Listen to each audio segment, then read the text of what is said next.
नमस्कार सबैजनालाई नेपाल अनलाइन स्कुलमा स्वागत छ। यहाँ तपाईले कक्षा नर्सरीदेखि मास्टरसम्मका कुनै पनि विषयहरू निशुल्क रूपमा पढ्न सक्नुहुनेछ र तपाईहरुलाई पढ्न सजिलो होस् भनेर हामीले विभिन्न कक्षाहरूको कक्षा नर्सरीदेखि मास्टरसम्मका हरेक विषयका हरेक पाठका भिडियोहरू हामीले बनाएर हाम्रो युट्युब च्यानल नेपाल अनलाइन स्कुलमा राखिसकेका छौं र मलाई विश्वास छ तपाईहरुले हाम्रो च्यानलबाट पढिरहनु भएको छ, धेरै कुराहरू सिकिरहनु भएको छ होला। र यदि कोही नयाँ हुनुहुन्छ भने हाम्रो च्यानललाई सब्स्क्राइब गर्नुहोस्। त्यस्तै भिडियोहरू हेरिसकेपछि अन्तिममा लाइक, कमेन्ट र शेयर गर्नुहोस् र सक्नुहुन्छ भने आफ्नो छरछिमेकमा रहेका भाइबहिनीहरू, दाजुदिदीहरू र आफ्ना सहपाठी साथीहरूलाई हाम्रो युट्युब च्यानल नेपाल अनलाइन स्कुलबाट पढ्नको लागि सल्लाह र सुझावहरू दिनुहोस् है त। र त्यसैगरी केही प्रश्नहरू छन् भने यहाँ मैले नम्बर दिएको छु 9849595895 भनेर लेखिदिएको छु। यो नम्बरमा तपाईले फोन गरेर अथवा यही नम्बरमा मेसेज गरेर आफूले नजानेका प्रश्नहरू हामीलाई सोध्न सक्नुहुनेछ। र भाइबहिनीहरू के छ कस्तो छ भन्नुहोस्। सबैजना आरामै हुनुहुन्छ? पक्कै पनि सबैजना आरामै हुनुहुन्छ होला हैन। त्यस्तै घरमा बसिरहनु भएको छ। त्यस्तै अब हाम्रो काम भनेको के हो त? विद्यार्थीको काम भनेको के हो? पढाइ हो। हाम्रो पेशा भनेको पढाइ हो। हामीले पढ्नु पर्ने हुन्छ हैन।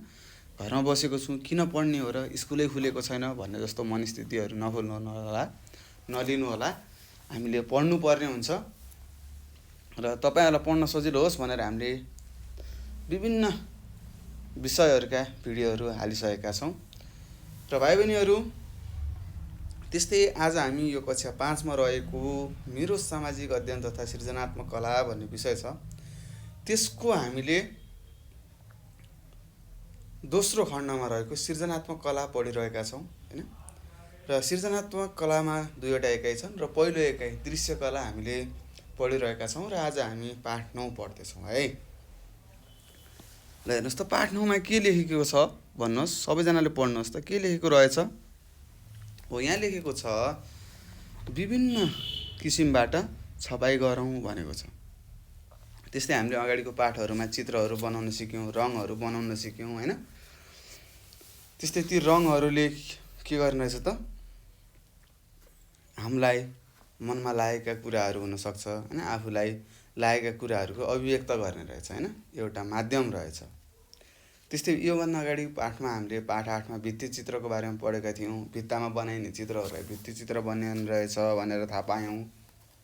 त्यस्तै तपाईहरुले पनि आफ्नो कक्षा कोठाको हैन अथवा सरहरूले भनेको ठाउँमा अथवा तपाईहरुकै पर्खालहरू हुन सक्छ हैन, घर आइसकेको पर्खालहरूमा पनि तपाईले पेन्टद्वारा हैन पेन्टिङ गरेर हुन्छ कि अब कसरी हुन्छ भित्ति चित्रहरू बनाइराख्नु भएको छ होला, बनाउनु भएको छ होला है। चित्रहरू बनाउनु पर्छ हैन।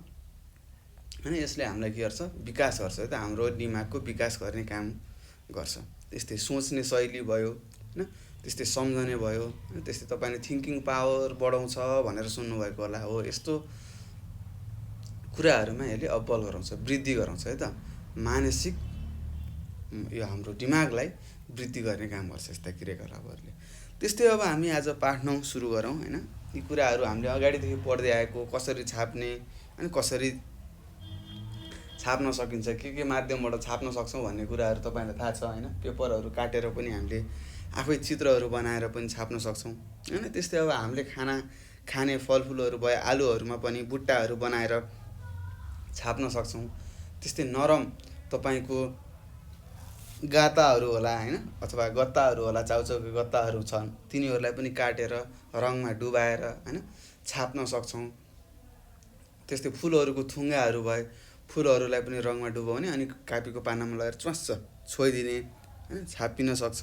हो यस्ता कुराहरू हामी अगाडिदेखि नै सिक्दै आएका छौं, तपाईहरु पनि गरिरहनु भएको छ। हो यस्तै कुराको बारेमा आज हामी छलफल गर्ने छौं है त। ल तपाईलाई थाहा भइसक्यो के कसरी छाप्ने हैन। त्यस्तै स्टेन्सिल भनेर तपाईले सुन्नु भएको छ होला हैन। स्टेन्सिल भनेको के? पेपरलाई काट्ने, काटिसकेपछि माथिबाट के गर्ने? रङ लगाउने। रङ दलेर हुन्छ कि लगाएर हुन्छ कि हामीले गर्न सक्छौं अथवा रङहरू छर्किएर हुन्छ कि। हो यसरी पनि हामीले चित्रहरू छाप्न सक्छौं है त, छाप्न सक्छौं, बनाउन सक्छौं भन्ने कुराहरू तपाईले बुझ्नु पर्ने हुन्छ है। ल अब हामी सुरु गरौँ है त। पाठ 9 मा के लेखेको छ? यहाँ लेखेको रहेछ कुनै पनि वस्तुको सतहमा रङ लगाई त्यसको आकारको छाप अर्को सतहमा निकाल्ने विधिलाई छपाई कार्य भनिन्छ भनेको छ। त्यस्तै तपाईहरुले नेपालको नक्सालाई पनि छाप्नुभयो हैन, एकमाथि अर्को राखेर छाप्नुभयो, त्यो पनि एउटा किसिमको छपाई हो। त्यस्तै अब चित्र बनाउँदाखेरि अब चित्रलाई त के हुन्छ, फुलको थुङ्गा बनाउनु पर्यो, तपाईले अब फुललाई ल्याएर राखेर छाप्न सक्नुहुन्छ त? सक्नुहुन्न। अब के गर्न सक्नुहुन्छ त? त्यही फुलको सतहमा अथवा त्यसलाई रङमा डुबाएर हैन हामीले अर्को कपीको पानामा राख्यौं भने के हुन्छ, छापिन्छ। ओ यस्तोलाई हामीले के भन्छौं त? छपाई भन्ने रहेछौं। त्यस्तै तपाईलाई सोध्न सक्छ छपाई भनेको के हो अथवा छपाई कार्य भनेको के हो भनेर प्रश्नमा सोध्न सक्छ। तपाईले लेख्नु पर्यो कुनै पनि वस्तुको सतहमा रङ लगाई हैन त्यसको आकारको छाप अर्को सतहमा निकाल्ने एउटा प्रक्रियालाई नै हामीले के भन्ने रहेछौं त भाइ बहिनीहरु? छपाई कार्य भन्ने रहेछौं भन्ने कुरा तपाईहरुले बुझ्नु पर्ने हुन्छ। त्यस्तै छपाई विभिन्न किसिमबाट गर्न सकिन्छ हैन।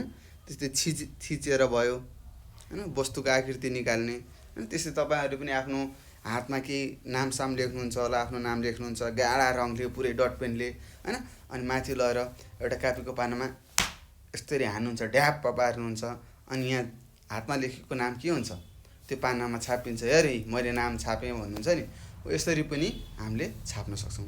त्यस्तै खस्रो सतहमाथि कागज राखेर कोरी हैन। त्यस्तै तपाईहरुसँग ढ्याक होला हैन, सिक्काहरु होला हैन, 1 को 5 को 10 को सिक्काहरु होला। त्यो 2 को सिक्काहरुलाई तपाईले पाना मुनि राखेर माथिबाट पेन्सिलले खर्र कोर्नु भयो भने त्यहाँ भएको आकृति माथि छापिन्छ है त। त्यस्तै हैन कोरी छाप निकाल्नुका साथै रोलरको प्रयोग गरेर पनि छपाई कार्य गर्न सकिन्छ हैन।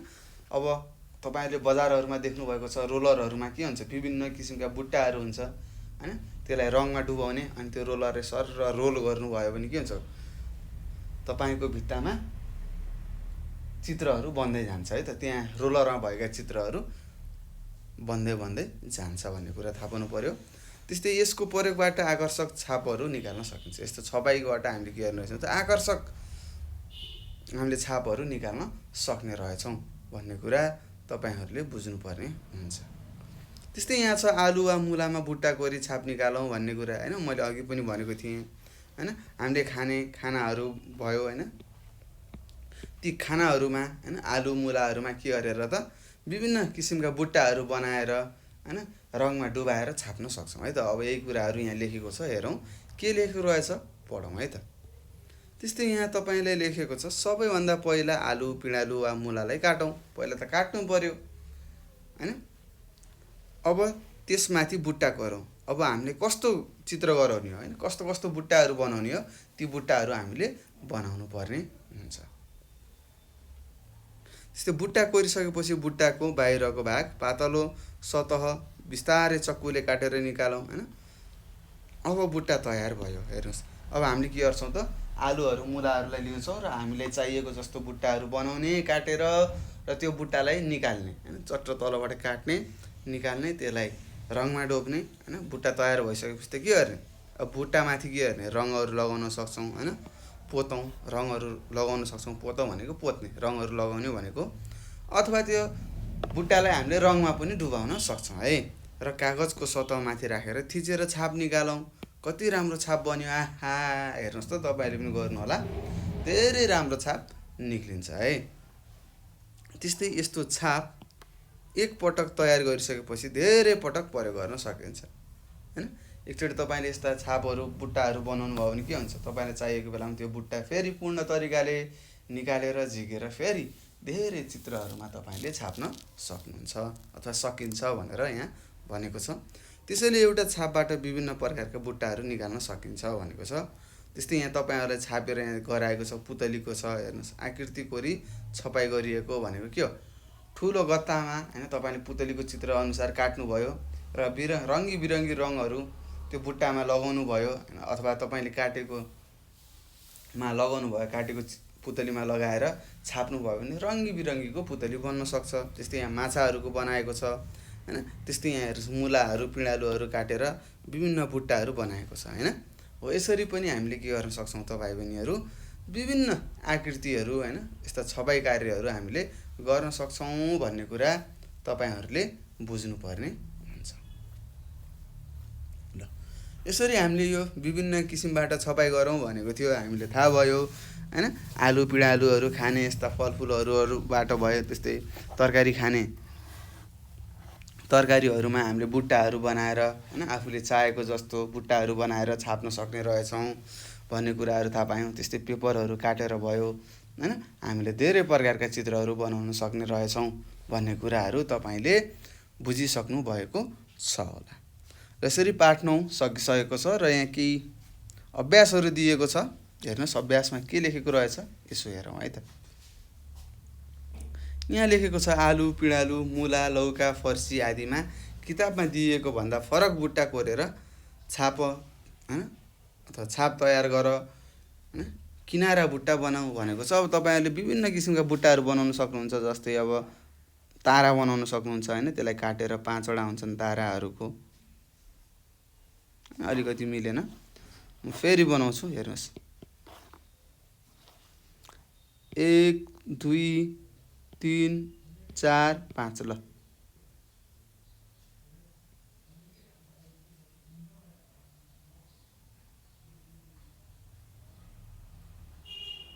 अलि भएन। हेर्नुस् कति गाह्रो छ। ल यहाँनिर यस्तो थोप्लो गराउँ। ल यहाँ यस्तो गोलो गराएँ है, यस्तो हुन्छ ताराको चित्र।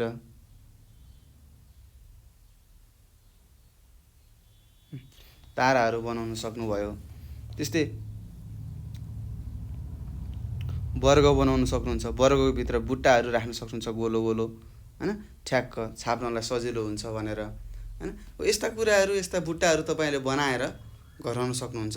त्यस्तै अर्को छ 2 मा कागजमा आकृति कोरी छाप कार्य गर भनेको छ। अब कागजमा के गर्ने विभिन्न आकृतिहरू बनाउने, चित्रहरू बनाउने हैन, अथवा कागजलाई काट्न पनि सक्छौं हैन, काटेर पनि बनाउन सक्छौं, अथवा आफै चित्रहरू कोरेर त्यसमाथि आफूलाई चाहिएको आफूलाई मन लाग्ने रङहरू पोतेर हामीले के गर्न सक्छौं छाप्न सक्छौं भन्ने कुरा तपाईहरुले बुझ्नुपर्ने हुन्छ है त। र यसरी तपाईले छाप्न सक्नुहुन्छ। र पाठ एकदम सानो थियो हैन, एकैछिनमा सकिसकेको छ। र भाइ बहिनीहरु केही त्यस्ता प्रश्नहरू छन् हैन, अझ यहाँ रहेछ। एउटा यहाँको अभ्यास भयो, यो अभ्यास तपाईले गर्नु होला। अझै अर्को पान्नमा रहेछ हेर्नुस्, यहाँ के लेखेको छ। सादा बाक्लो कागज ल्याऊ भनेको छ। एउटा सादा केही पनि नलेखिएको हैन सेतो पान्ना ल्याऊ भनेको छ। तपाईहरुले लिनु पर्ने हुन्छ। त्यस्तै त्यसलाई चित्रमा देखाए जस्तै च्याथर मिलाएर टाँस। त्यसपछि त्यो कागजमा रङ दल भनेको छ। के भनेको छ त, यहाँ तल चित्रमा देखाइएको छ हेर्नुस्। त्यो पान्नालाई के गर्ने काट्ने हैन, तपाईले के बनाउनु मन लाग्छ त्यही अनुसारको आकृतिको के गर्ने कटाइ गर्ने हैन, मजाले काट्ने। वरिपरिबाट पान्नालाई ट्याग ट्याग ट्याग हैन, कैंची छ कैंचीले काट्ने। अनि के गर्ने त त्यो पान्नामा रङ दल्ने, मजासँग रङ दल्ने। अब तपाईलाई कस्तो कस्तो रङहरू मन पर्छ त्यही अनुसारको रङहरू दल्नु होला। त्यस्तै दलेको कागजमाथि अर्को सफा कागज राखी बिस्तारै थिची आकृतिको छाप निकाल भनेको छ हैन। तपाईले रङ काटेको त्यो आकृतिमा रङहरू दल्ने, अनि रङ दलिसकेपछि के गर्ने त त्यसलाई अर्को सेतो पान्नामा लगेर राख्ने, अनि माथिबाट बिस्तारै थिच्ने, बिस्तारै थिच्ने। थिचिसकेपछि त्यो जुन आकृति तपाईले बनाउनु भएको थियो त्यसलाई उक्काउने, निकालिसकेपछि त्यहाँ भएको रङ के हुन्छ अर्को सादा पेपरमा के हुन्छ त, अथवा सादा अथवा सफा सेतो के हुन्छ पेपरमा त्यसमा भएको रङ छापिन्छ अनि चित्र बन्छ भन्ने कुराहरु तपाईले थाहा पाउनु पर्ने हुन्छ। त्यस्तै यहाँ छ हेर्नुस्, पेपर काटेको छ, तपाईले काट्न सक्नुहुन्छ हैन, च्याति रहेको भनेको छ। त्यस्तै मिलाएर टाँसी रहेको भनेको छ हैन। त्यस्तै रङ दल्यो माथिबाट हैन, अनि यहाँ थिचेको भनेको छ। रङ दलिसकेपछि थिचिसकेपछि त्यो थिचेको कुरालाई हामीले निकाल्नु पर्यो, काटेको आकृतिलाई, अनि छाप बस्यो हेर्नुस्, अनि चित्र यस्तो बन्यो। यस्ता कुराहरू हामीले बनाउन सक्छौं है त। हेर्नुस् यहाँ पेपरहरू काटेर गराएको छ है, काटेर पेपरहरूलाई मिलाएर काटेर चराको चित्र बनाएको रहेछ हेर्नुस्। दुईवटा खुट्टा बनाएको, क्या गरेर बोलिरहेको छ यहाँ हेर्नुस्। बोलेको मुख गरेको छ तपाईले देख्न सक्नुहुन्छ। हो यसरी पनि पेपरहरू काटेर भयो हैन। यी अघि मैले भनेका कुराहरू यहाँ तपाईलाई भनिसकेको छ, देखाएको छ। र यहाँ तल तपाईलाई एउटा अभ्यास पनि दिएको छ है। यहाँ अझै छ, अरु चित्रहरू पनि बनाइरहेको रहेछ। हेर्नुस्, घरहरू माथि चरा उडेको, चरामा मान्छे बसेको भयो। त्यस्तै यहाँ के काट्न लागेको छ यो मान्छेले, तपाईले चित्रमा हेर्न सक्नुहुन्छ। त्यस्तै एउटा केटी नाचिरहेको हैन। त्यस्तै माछाहरू पानीमा, हेर्नुस् त यो चित्रमा के देखाएको छ, पानीमा ठुलो जहाज, पानी जहाज हिँडिरहेको छ। ठुलो माछा छ, व्हेल माछा बनाएको छ। साना साना माछाहरू बनाएका छन्। त्यस्तै दुईवटा साना साना बाबु नानीहरू पौडी खेलिरहेको देखाएको छ। हो यसरी हाम्रो कल्पनालाई पनि हामीले चित्रमा उतार्न सक्नेछौँ भन्ने कुरा तपाईले बुझ्नुपर्ने हुन्छ। र त्यस्तै तपाईलाई अभ्यास दिएको रहेछ। यहाँ भनेको छ, के भनेको छ, राम्रोसँग पढ्नुस् है। सबैजनाले पढ्नुपर्ने हुन्छ है। ल हेर्नुस्, यहाँ लेखेको छ, बाक्लो कागजमा मन परेको आकार र आकृतिहरूको चित्र बनाई वा काटेको कागजलाई कागजमाथि टाँसेर माथि देखाइएको विधि अपनाई तिमी पनि विभिन्न आकृतिहरूको छाप निकाल भनेको छ। तपाईले के गर्नु पर्यो, छाप कसरी निकाल्ने भन्ने कुरा मैले सिकाइसकेको छु। तपाईले के गर्ने त, बाक्लो एउटा कागज ल्याउने हैन। कागज भनेको पोलिथिन हैन है, पेपर भनेको। बाक्लो के को हुन सक्छ, जुत्ता राख्ने खोल हुन सक्छ हैन। जुत्ता किन्दाखेरि पाउनुहुन्छ नि तपाईले बाहिरबाट यत्रो कभर हैन, त्यो बाक्लो खोल भन्छौँ हामीले। त्यस्तै चाउचाउहरूको गत्ताहरू भए, तिनीहरूलाई आफूले चाहेको अनि तपाईलाई के बनाउन मन लागेको छ त्यही अनुसारको के गरे चित्रहरू काट्नु पर्ने हुन्छ। चित्रहरू काट्नु होला। अनि काटिसकेपछि के गर्ने त, त्यसलाई रङ लगाउने, त्यो काटेको चित्रमा र अर्को सादा पानामा राख्ने र बिस्तारै के गर्ने त, दाब्ने। दाबिसकेपछि के हुन्छ त भाइ बहिनीहरू, त्यहाँ रहेको रङ सेतो पानामा जान्छ अथवा सेतो पानामा छापिन्छ अनि हामीले बनाउन खोजेको चित्र बन्छ भन्ने कुरा तपाईले थाहा पाउनु पर्ने हुन्छ। र यसरी यो पाठ 9 सकिसकेको छ।